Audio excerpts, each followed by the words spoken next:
Hello dears, good morning. तो आप सभी स्वागत है आपका अपना YouTube channel omega with miracle YouTube channel पे। तो चलिए आज की क्लास में हम बात करेंगे बहुत ही बेहतरीन टॉपिक्स जो आपको समझिएगा 5 नंबर पक्का फिक्स है। ये क्या है? थेल्स प्रमेय। थेल्स प्रमेय का दूसरा नाम जो है आपको आधारभूत समानुपाती प्रमेय भी नाम है, ध्यान देंगे। और ये आपको बोर्ड एग्जाम के लिए VVI हमेशा रहा है और आगे भी VVI रहेगा। वेरी इंपॉर्टेंट थ्योरम जो आपको बोर्ड एग्जाम के साथ साथ वेरी क्या है इंपॉर्टेंट है। इसकी प्रैक्टिस आपको बहुत ज़रूरी है और इसको कैसे प्रूव करेंगे ना, इसको ट्रिक आपको सीख लेना चाहिए। तो चलिए आज की क्लास में हम इसका ट्रिक सीख लेते हैं। और अभी वीडियो स्टार्ट में चैनल पर नया है तो चैनल को सब्सक्राइब करेंगे और बेल आइकन को प्रेस करेंगे। और वीडियो अच्छा लगेगा ना तो अपने फ्रेंड्स में इसको शेयर जरूर कीजिएगा। चलिए देखते हैं थेल्स थ्योरम क्या है, क्या कहता है प्रमेय।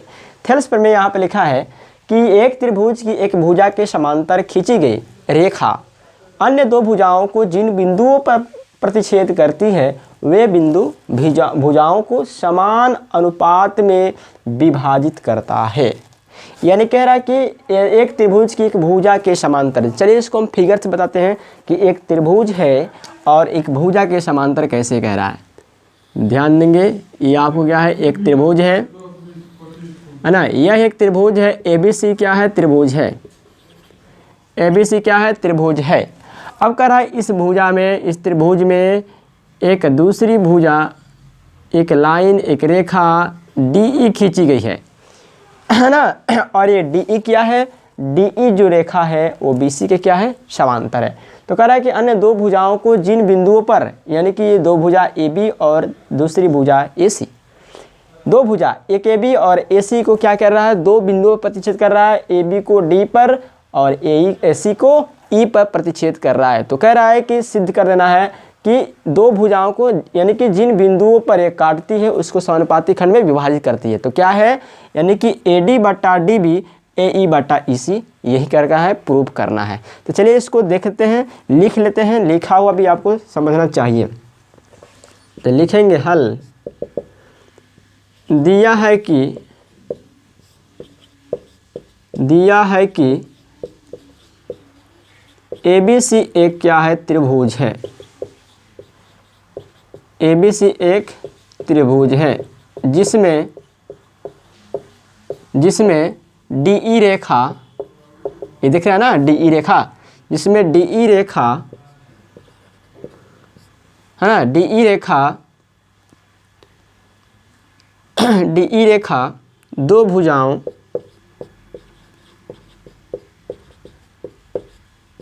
भुजाओं AB और AC को क्रमशः AB को D पर और AC को E पर, ठीक है। दो भुजाओं AB और AC को क्रमशः D और E पर क्या करती है, काटती है या प्रतिच्छेद करती है। आप लिख सकते हैं काटती है या प्रतिच्छेद करती है, ठीक है। तो क्या करना है, सिद्ध करना है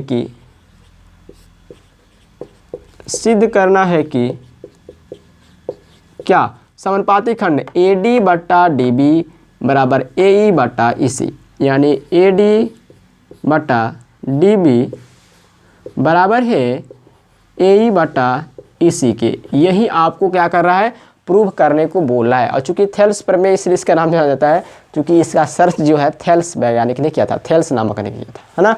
तो ये आपको प्रूव करना है। कैसे इसको प्रूव करेंगे, चलिए ध्यान देंगे। तो सबसे पहले यहाँ पर ये चीज़ आपको लिख दिया गया कि जो आपको कह रहा है क्वेश्चन, ये आपको कह रहा है, ठीक है। इसमें हम क्या करेंगे, एक रचना करेंगे, कंस्ट्रक्शन करेंगे। तो यहाँ से हम क्या करते हैं, परपेंडिकुलर खींच देते हैं, है ना, परपेंडिकुलर खींच देते हैं। ये हो गया, आपको N मान लेते हैं और यहाँ से आपको परपेंडिकुलर खींच देते हैं, इसको हम मान लेते हैं M, ठीक है। यहाँ पे क्या है 90 डिग्री का और यहाँ पे क्या है 90 डिग्री का। और यहाँ से ध्यान देंगे BE और DC को क्या किया, मैंने मिला दिया। BE और DC को क्या किया, मिला दिया। थोड़ा सा टेढ़ा बन गया है, सीधा कर देते हैं, है ना। BE और DC को क्या किया, मिला दिया, ठीक है। तो रचना में क्या किया हम लिख लेते हैं। रचना में क्या किया मैंने, रचना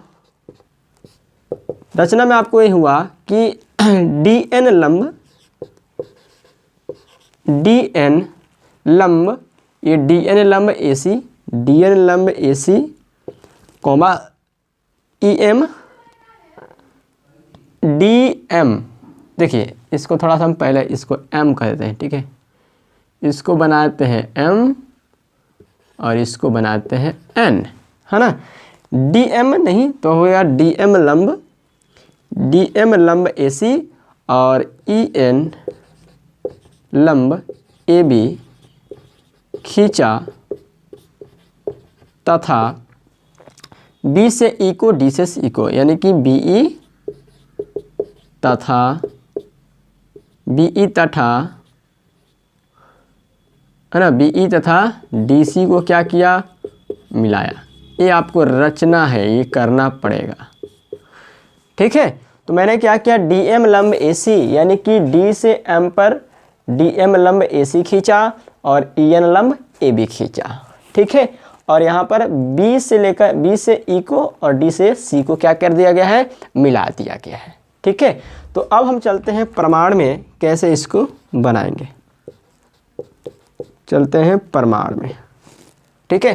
प्रमाण में क्या चलेंगे, पहले हम चलते हैं त्रिभुज ADE में। किसमें, त्रिभुज ADE में। आप ध्यान देंगे ADE में ये क्या है, EN जो है AD का क्या है, लंब है। EN जो है ADE का क्या है, लंब है। तो ये क्या हो गया, समकोण त्रिभुज, राइट एंगल ट्रायंगल। तो समकोण त्रिभुज में आप जानते हैं कि समकोण त्रिभुज में क्या होता है, 1/2 आधार गुणे ऊंचाई, यानी 1/2 बेस इंटू हाइट। इन होता है 1/2 बेस इंटू हाइट। तो यहाँ पे लिखेंगे एरिया त्रिभुज ADE बराबर 1/2, आधार क्या है, आधार इसका AD है, आधार गुणे ऊंचाई, और इसका ऊंचाई क्या है, EN है, हाइट क्या है, EN है, ठीक है। एरिया त्रिभुज ADE का यानी कि 1/2 AD इंटू क्या आ गया, EN, 1/2 आधार गुणे ऊंचाई। ठीक इसी प्रकार एरिया त्रिभुज है ना, BDE, एरिया त्रिभुज BDE, एरिया त्रिभुज BDE में चलते हैं। ध्यान देंगे BDE क्या है, BDE ए वाला त्रिभुज, ठीक है। इस वाला त्रिभुज का क्षेत्रफल अगर निकालते हैं तो ध्यान देंगे तो इसका तो आधार BD हो जाएगा, लेकिन लंब क्या होगा, तो ध्यान देंगे ये BDE जो है ना, BDE क्या है, कह सकते हैं विषमबाहु त्रिभुज है, क्योंकि इसकी कोई भी भुजा आपस में क्या है, बराबर नहीं है। तो विषमबाहु त्रिभुज में जो आपको क्या होता है, विषमबाहु त्रिभुज में जो लंब होता है, जो परपेंडिकुलर होता है, वह भुजा को बढ़ाकर खींचा जाता है, ठीक है, भुजा को आगे बढ़ाकर खींचा जाता है। तो ठीक उसी प्रकार त्रिभुज BDE में अगर BD को आधार मानते इसका लंब क्या होगा, तो इस भुजा को हमने आगे बढ़ाया और इससे पॉइंट से क्या किया, लंब खींच दिया, यानी कि इसका भी लंब क्या हो गया, EN, ठीक है। जब विषमबाहु त्रिभुज हो तो उसका लंब कहाँ होता है, बाहर होता है त्रिभुज के बाहर, यानी कि भुजा को इसके आधार को बढ़ाकर, जैसे मान लें कि इसको आधार को हमने बढ़ा लिया और यहाँ पर खींचा, इसका मतलब है कि BDE का जो लंब है वो भी क्या हो गया, EN। तो 1/2 BD इंटू क्या हो गया, EN, ठीक है। अब लिखेंगे इसलिए एरिया त्रिभुज अगर ADE बटा एरिया त्रिभुज BDE करते हैं, ठीक है, एरिया त्रिभुज ADE बराबर एरिया त्रिभुज BDE करते हैं तो क्या आएगा, 1/2, इसका AD का क्या है, 1/2 AD इंटू EN, और ये क्या आया है आपको 1/2 BD इंटू EN, ठीक है। तो ये क्या हो जाएगा, ये कट जाएगा, ये दोनों कट जाएगा, बचेगा क्या, बचेगा आपका AD बटा क्या बचेगा, BD। इसको माना हमने समीकरण 1, ठीक है, इसको हमने माना समीकरण 1। क्या माना, समीकरण 1, ठीक है। तो यहाँ तक क्लियर है ना, जल्दी से इसको पॉज, वीडियो को पॉज कर दिए हैं, वीडियो को पॉज करके आप नोट कर सकते हैं। यहाँ तक क्लियर है, यहाँ तक क्लियर है कि समीकरण 1 में क्या आया है। ठीक है, अब हम चलते हैं नेक्स्ट, इसके आगे बनाने की कोशिश करते हैं। ठीक है, तो इतना बात क्लियर है कि आपको समीकरण 1 से क्या आया, एरिया त्रिभुज ADE बटा एरिया त्रिभुज BDE बराबर क्या आया था, AD बटा DB आ गया था। ठीक है, अब हम चलते हैं नेक्स्ट, फिर लिखेंगे पुनः त्रिभुज ADE में। ठीक है, दोबारा हम चलते हैं त्रिभुज ADE में, तो इस त्रिभुज में चलते हैं, तो फिर लिखेंगे एरिया त्रिभुज ADE, एरिया त्रिभुज ADE का क्षेत्रफल। तो यहाँ ध्यान देंगे, पहली बार में हमने इधर से साइड मापा था, अब हम ADE का इधर से साइड मापते हैं। तो ADE में जब जाते हैं तो इसका क्या बेस क्या होगा, इसका आधार AE है, इधर से हम आधार AE मानते हैं, और जब AE मानते हैं तो इसका परपेंडिकुलर क्या है, परपेंडिकुलर DM है। परपेंडिकुलर क्या है, DM है, हाइट बीच में भी होता है ना, तो इसके वर्टेक्स से खिंचाती है। ADE में यहाँ पर A आपको आधार हो गया और इसका परपेंडिकुलर क्या है, DM है, तो लिखेंगे 1/2 आधार क्या हो गया AE और हाइट क्या हो गया DM कहिए चाहे MD कहिए, माध्य क्या है से है 1/2 A इंटू DM। फिर लिखेंगे एरिया त्रिभुज है ना, पहले बार में BD था, अब एरिया त्रिभुज DEC, एरिया त्रिभुज DEC, तो इसमें आधार क्या हो जाएगा EC, एरिया त्रिभुज DEC, तो 1/2 आधार क्या हुआ इसका EC, और फिर देखिए ध्यान दीजिए AC जब EC हो गया ना आधार, अब चूंकि DEC जो है ये भी क्या है आपको विषमबाहु त्रिभुज है, तो इसका तो लंब बीचों बीच में नहीं होगा, तो फिर इसकी लंब पता करने के लिए इसके भुजा को आगे बढ़ाकर किया जाता है ना। इसका मतलब है कि इस भुजा को अगर आगे बढ़ाया जाए, इसके आधार को आगे बढ़ाया जाए और यहाँ से इसके वर्टेक्स से खींच दिया गया है, तो इसके मतलब है कि इसका भी जो लंब है परपेंडिकुलर हाइट है वो भी क्या होगा, DM होगा, तो इसका भी लंब DM ही होगा। ठीक है, इसलिए एरिया त्रिभुज ADE बटा एरिया त्रिभुज DEC, तो 1/2 ADE का आया है 1/2 AE इंटू DM बटा यहाँ पर हो गया 1/2 EC इंटू DM। ठीक है, एक कट जाएगा, ए भी कट जाएगा, क्या बचा आपको AE बटा EC, समीकरण क्या हो गया 2। ठीक है, इतना क्लियर है ना। एरिया त्रिभुज ADE बटा एरिया त्रिभुज DEC बराबर आ गया है AE बटा EC। क्लियर।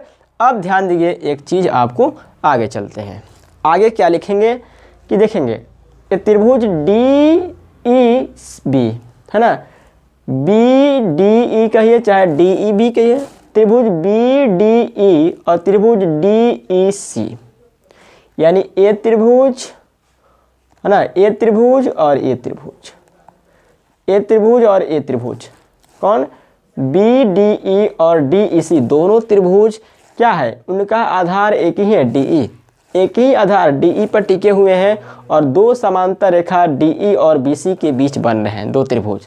तो जब ऐसा कंडीशन होता है ना कि जब दो त्रिभुज का आधार एक ही हो और वो दोनों त्रिभुज समांतर रेखाओं के बीच घिरे हों, तो उन दोनों त्रिभुज का क्षेत्रफल क्या होता है, एरिया क्या होता है, बराबर होता है।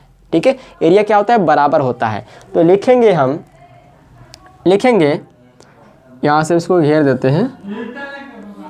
ठीक है, लिखेंगे चूँकि त्रिभुज BDE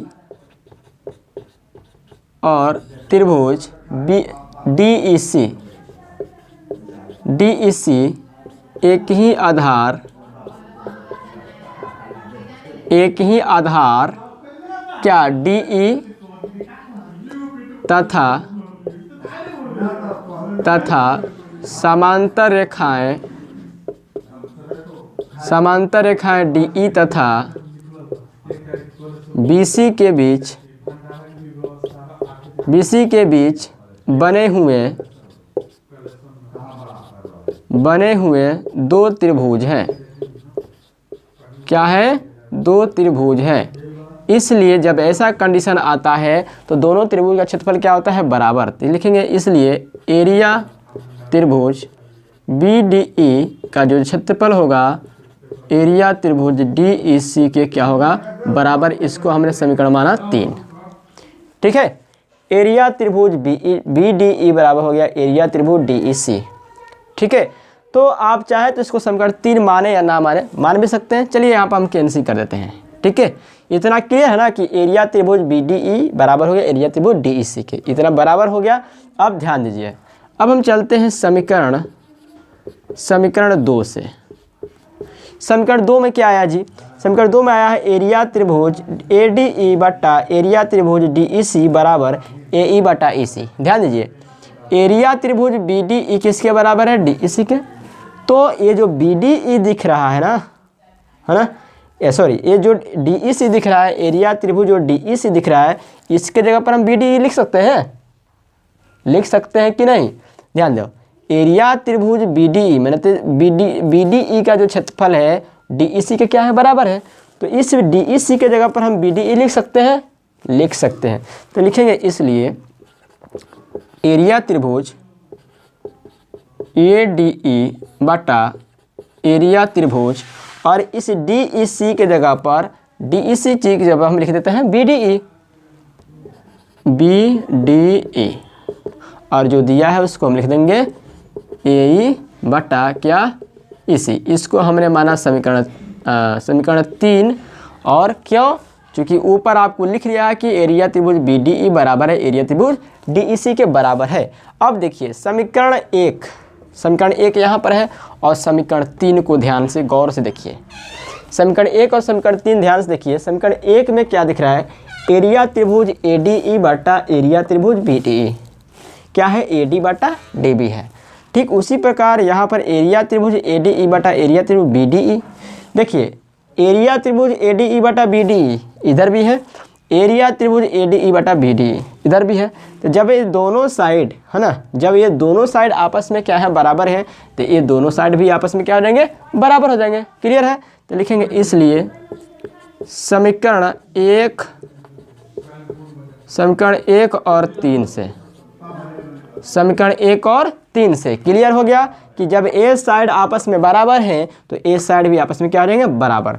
तो लिखेंगे AD बटा DB बराबर हो जाएगा AE बटा EC हो जाएगा प्रूव्ड।